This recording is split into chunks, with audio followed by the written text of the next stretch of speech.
The red lights pulsed across the screens like warning flares in open water. I typed without pause, fingers flying over the console keys, pushing patches faster than I could breathe. Firewall breach on Singapore node, treasury exposure in Zurich. Every monitor around me blinked with threats I'd trained half this company to fear. I was alone on the 31st floor's war room, the so-called resilience hub Axion data built for doomsday scenarios. No one else had responded fast enough. I hadn't even grabbed my coat. I ran straight from the garage when the first alert hit my phone, rerouting through Berlin. I muttered, half to myself, patching a backup node. My headset buzzed. Frankfurt firewalls failing 10 seconds. Someone shouted. I was already on it. Then something caught my eye, a spike. One IP didn't match the attack pattern. I double-checked, narrowed the trace. It wasn't bouncing through botnets or foreign relays. It was local, internal. I tapped a command. The address pinged again. It was inside our own building, tied to a subnet reserved for executive operations. My stomach turned. No way, I whispered, heart pounding harder than my keystrokes. I'd need just 2 more minutes to confirm it. The door burst open. Callum Price, CEO, silk tie arrogance incarnate, stormed in with 2 security officers. "What the hell is going on?" he barked. I barely looked up. "We're under active breach, likely coordinated. But one of the intrusions who built this garbage," he snapped, slamming his fist on the table. "We're losing millions per second, and you're talking in riddles. Callum, I need 90 seconds to isolate an internal. You're done," he spat. "Get out, now." Silence fell like a dropped body. I stood slowly, fingers hovering above the keyboard one last time. My access vanished before I could blink. The screen went black. My hands dropped. The engineers in the room froze. Some looked down. No one spoke. I reached for my bag, picked it up without a word, and walked out, my heart still sinking to the blinking rhythm of red on every screen. And behind me, the system kept ticking toward whatever came next. My badge hit the reader with a soft, familiar beep, then flashed red. Denied. I tried again. Slower this time, as if patience might reset the system. Same result. The light pulsed once more. Colder somehow. 15 years. And that door had never refused me. I stood still for a moment. The war room's muffled chaos behind me, the quiet hum of the elevator in front of me. Then I turned and walked toward the lobby. No one followed. No one stopped me. The marble floors gleamed beneath my shoes, the same ones I'd once picked out to match the badge I wore so proudly. The security desk glanced up, then away. I had written the protocols for this building's access system. I'd overseen the encryption layers, the fallback redundancies, even the employee walkthroughs. Every entry point, every key fob, every biometric scanner bore a trace of my hand. Until now. My screen had gone dark before I could log the anomaly. I hadn't confirmed the internal IP address. I hadn't traced it to its endpoint, but I knew what I saw. The breach came from inside the executive subnet. That wasn't coincidence. My mind began stitching together moments I'd dismissed before the sudden firewall bypass order 2 weeks ago, the discontinued logging of internal traffic audits, the abrupt downgrade of our insurance redundancy. Streamlining. Callum called it. I passed the security gates like a ghost. The receptionist avoided my eyes. Outside, the cold air cut across my face. I tightened my grip on the leather strap of my bag, not in anger, not in panic, in focus. The breach had been real. The threat had been immediate. But the decision to remove me, that was orchestrated. Someone didn't want me to find what I was already too close to uncovering. I turned the corner, ducking into the small cafe across from Axion's tower.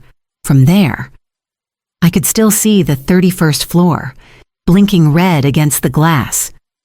Inside my bag, My personal backup drive sat untouched, a silent witness, and somewhere inside that tower, $5, $2 billion in assets were still at risk and no one left to stop the bleeding.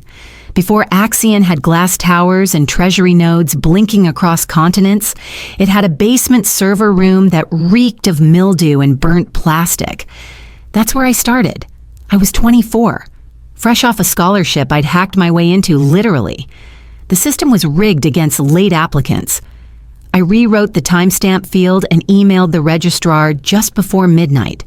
A week later, they called it a glitch and handed me a seat. I built my name in quiet hours. No one tracked.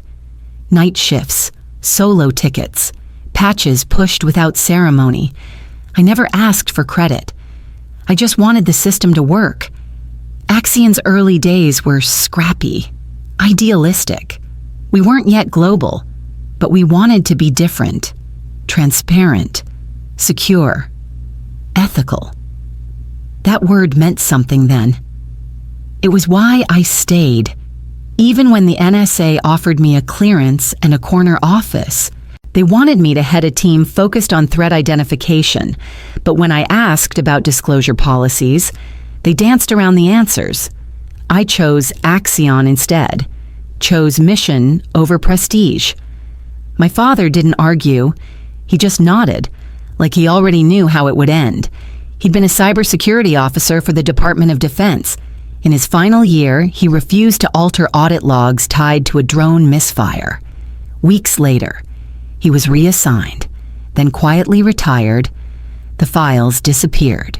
He never talked about it, but I watched the way he locked his laptop, even at home.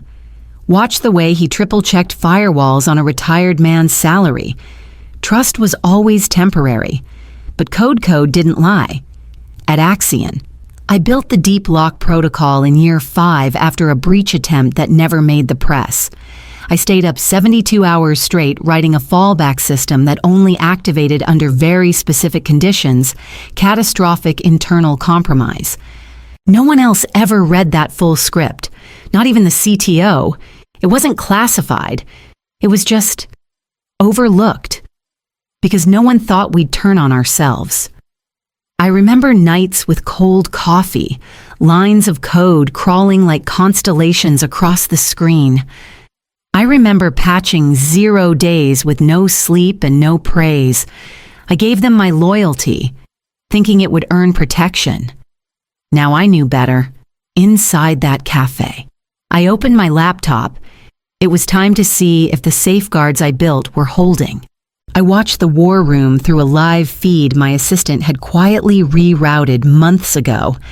Back then, it was a precaution. Now it felt like prophecy. Callum stood at the front of the room, sleeves rolled, voice booming like a man in command.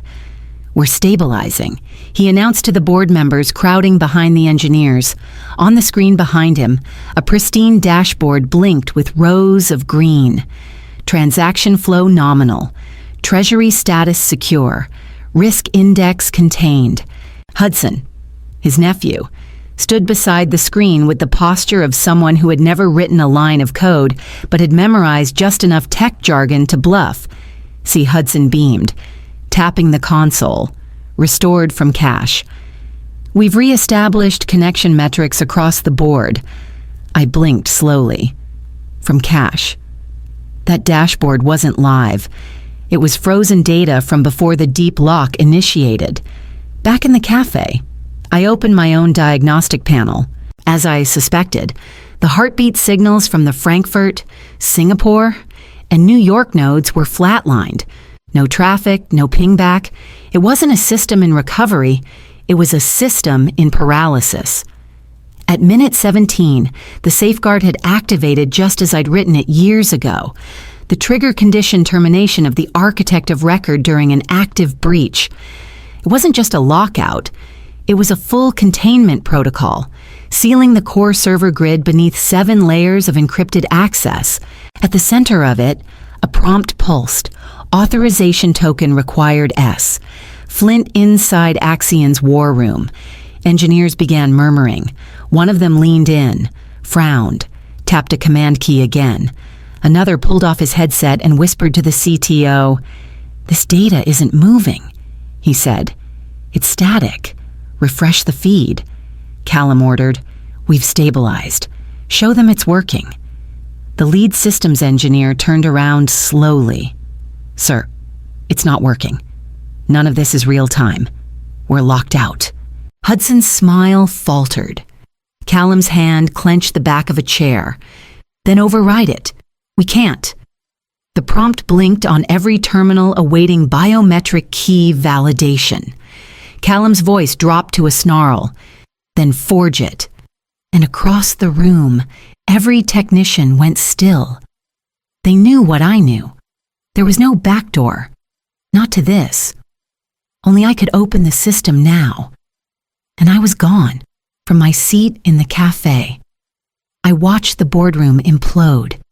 It started with a phone call, then another. The CFO's face tightened with each passing second. I recognized him. Evan Mercer. The only executive left from the early Axion days. Back then, he wore sleeves rolled up and asked real questions. Now, he looked like a man trying not to drown. "We need to trigger the insurance coverage," he said, voice clipped. "Get the underwriter on the line." Callum nodded stiffly. "Tell them we're in breach. They'll activate protocol within the hour." But I knew better. Clause 7A. The policy we negotiated when Axion started scaling internationally. A provision I insisted on reluctantly approved after watching other firms collapse from insider attacks. It required authorization from the chief architect of record before any emergency claim could be triggered. No proxy. No override. And Callum had just deleted that architect. The insurance liaison's voice was calm, almost indifferent over speaker. "We've received your notification, Mr. Mercer. Unfortunately, Clause 7A applies. The architect's digital signature is required to initiate payout procedures. She's been terminated," Mercer said flatly. "Then the policy is inactive. Clause 14B. No authorization, no coverage, silence." Callum turned to legal. "There has to be a workaround." The general counsel hesitated. We've updated documentation in recent months. Some titles were reassigned to who a junior associate scrolled, then paled. There's no record of Soraya Flint's role as architect. It's been scrubbed from the active chain of command. The systems had been updated after my dismissal. Too fast, too clean. "Backups?" Mercer asked. Someone pulled a dusty binder from the cabinet. Inside, printed documents showed version histories with my name on nearly every critical protocol. Blue ink signatures, approval logs. She was architect of record until this morning. Mercer said quietly, "But the system won't recognize her now." The counsel added, "And she's the only one who can re-enter her own key." The realization spread like cold water. No insurance, no payout. They hadn't just fired a person. They'd fired the only safeguard they had left. While the boardroom flailed, someone finally looked in the right place. I didn't know which engineer it was at first, just that he'd stayed quiet through the chaos. Thin frame. Wore headphones even in meetings. I recognized him a few minutes later when the internal camera caught his side profile. Caleb Morris. He was one of mine. I hired him straight out of undergrad because he built a working firewall prototype using only open source code and a borrowed server. When HR passed, I pulled strings. When the CTO raised doubts, I told them to give me 6 months. Caleb repaid it with 3 years of quiet brilliance. Now, he was the one typing furiously, tunneling into the archive node beneath the personnel changes below the sanitized logs and recent deletions. He bypassed the UI and went directly into the legacy storage folder, the one we used to call the buried fridge. A file popped up, subject operational catastrophe. If Protocol 9 is ignored from S, Flint to C. Price date. 3 weeks ago, I had written it after Hudson proposed access restructuring to central systems. Something about efficiency through consolidation. Inside the email, I outlined every fail condition of the deep lock system. Termination of Architect during an active threat would trigger total lockdown. I warned that deleting my credentials without following the step-down protocol would permanently block financial node access. I attached a full redundancy proposal. Second signatory recommendation, handoff procedure. A 12-page PDF with flowcharts. Callum had never opened it. The timestamp showed unread. In the room, Caleb stepped forward and laid a printout on the boardroom table. Mercer scanned it. Then Margaret Hale, head of compliance, took it from his hands and read silently. "You were warned," she said aloud, voice flat. 3 weeks ago, Callum didn't move. She told you what would happen. She gave you the roadmap. Still nothing. She offered you a parachute. Margaret finished, and you set it on fire. On screen. Callum's mouth opened slightly, but no defense came out. He hadn't just triggered the collapse, he'd walked straight into it, blindfolded, while shredding the only warning that could have saved them. I didn't need sound to hear the panic.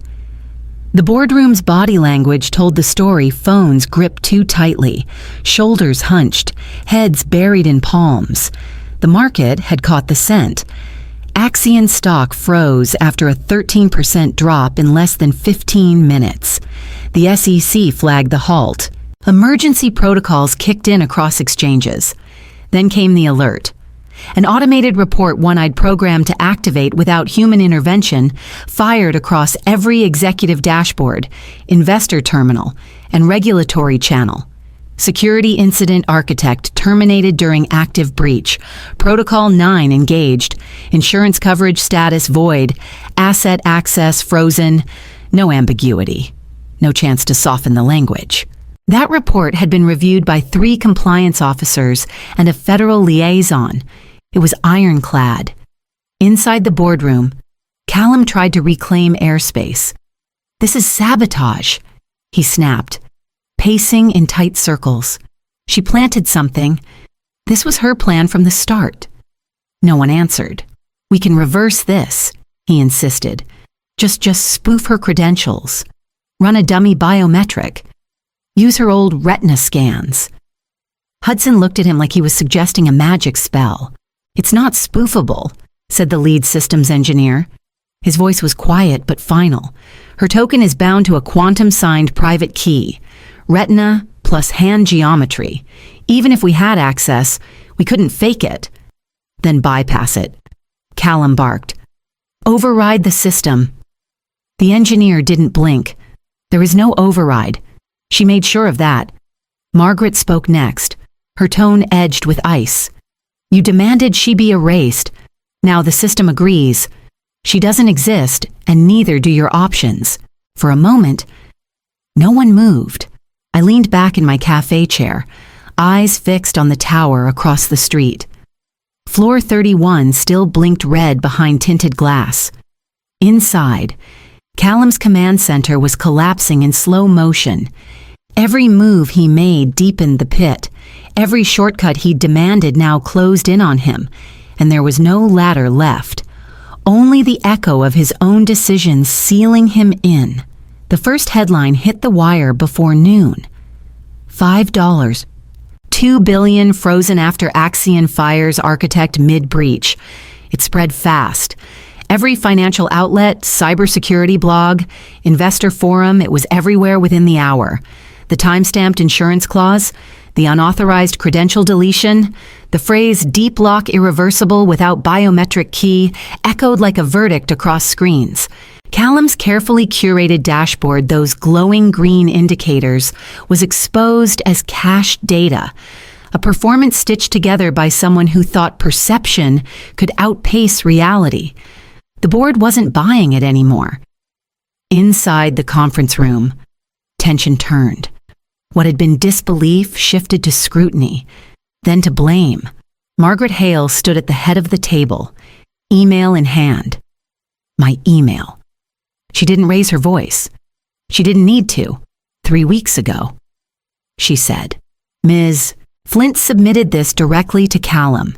She passed copies to the other board members. Each line I had written felt colder now. Printed in black and white. Do not delete active architecture credentials during live breach protocols. Redundancy proposal attached. Deep lock will engage without fallback if Protocol 9 is triggered improperly. She warned us. Margaret continued, and he buried it. Callum opened his mouth, closed it again. You didn't sabotage us, she said, turning toward the camera where I imagined my face must have been etched into memory. You gave us a chance to prevent this. Silence followed. Not denial, just realization. They knew. Callum hadn't been blindsided.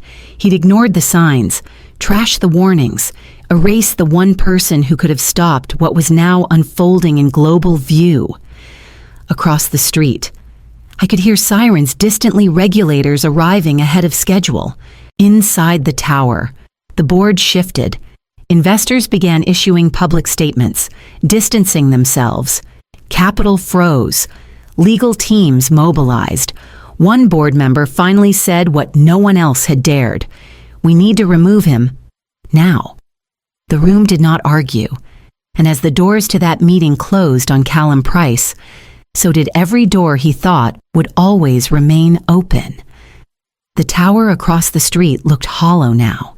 Not physically, its glass still gleamed in the winter sun, but something in its presence had collapsed. I sat in the same booth I'd taken that morning, my laptop open but untouched. The live feed played on loop. News anchors dissected the disaster in real time, their voices calm, clinical. Axion Data's collapse raises global questions about executive oversight, cybersecurity governance, and the irreversibility of trust-based infrastructure failures. My inbox pulsed beneath it. Apologies. Regrets. Quiet acknowledgments from people who once looked away as I was erased. I'm so sorry. We should have said something. You were right. Most came from my old team. Engineers I trained. Analysts who once shadowed my projects. Managers who stood silent that morning. I read them all, but replied to none. Not yet. Then came a different kind of message. Unknown number. Washington, D.C., area code. I let it ring twice before answering. The voice on the other end was crisp, but deliberate. She introduced herself as Deputy Liaison from the Global Cyber Financial Council, a coalition of institutions overseeing multi-continent transaction protocols and financial system defenses. They had followed the incident closely, reviewed the deep lock protocol, studied the biometric architecture. You wrote it, she asked, more statement than question. Yes. A pause. Then we'd like you to advise our oversight panel. Senior level. Global reach. You'd be designing resilience infrastructure for systems bigger than any single firm. It wasn't a job offer. It was a hand extended from a place of respect. For a moment, I said nothing. I thought about the girl who'd started in a basement server room, who declined the NSA, who built invisible protections for a company that turned her into a ghost. I thought about how long I had worked unseen. Then I answered, I accept. The voice thanked me and promised to follow up with security credentials and access clearances. I ended the call and looked out the cafe window. The war room I once built was gone, but something new was beginning. And this time, I wouldn't be building it from the shadows. The office was quiet, real quiet. Not the hush of avoidance or fear, but the kind carved by intention. Clean lines. Sunlight warming the walls. A desk that hadn't been cluttered by crisis. Not yet. Washington moved differently than Chicago. Slower, but heavier. The weight of global systems lived here. And now, so did I. The badge from Axion was still in my bag. I set it gently in the drawer, face down, not out of bitterness, just finality. The laminate had dulled from years of use, edges slightly warped. It still bore my name, still flashed blue when activated, but it no longer opened anything worth walking into. Next to it, I placed something else, a new plaque, etched in matte steel Soraya Flint systems built to outlast egos. It wasn't a motto, it was a decision. Axion had taught me that infrastructure was never the weakest link. People were pride, arrogance, willful ignorance pretending to be strategy. I didn't need to tear anything down to win. I didn't need a press conference or retribution. I needed clarity, and I had it now.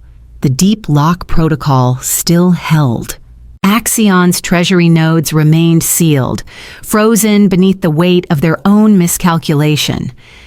The last update I received showed the system remained uncompromised but untouchable, just as I designed it. The council's first meeting was scheduled for Monday. I'd be presenting proposals to safeguard continental settlement rails and redesign trust layers for decentralized networks. There would be questions, challenges, resistance. That was fine, because now I wouldn't be coding behind someone else's podium. I wouldn't be waiting for approval from men who hadn't written a single line in their lives. They erased me once. Now they were rebuilding their standards from the ruins I left behind. And this time, the architecture would carry my name from the very start.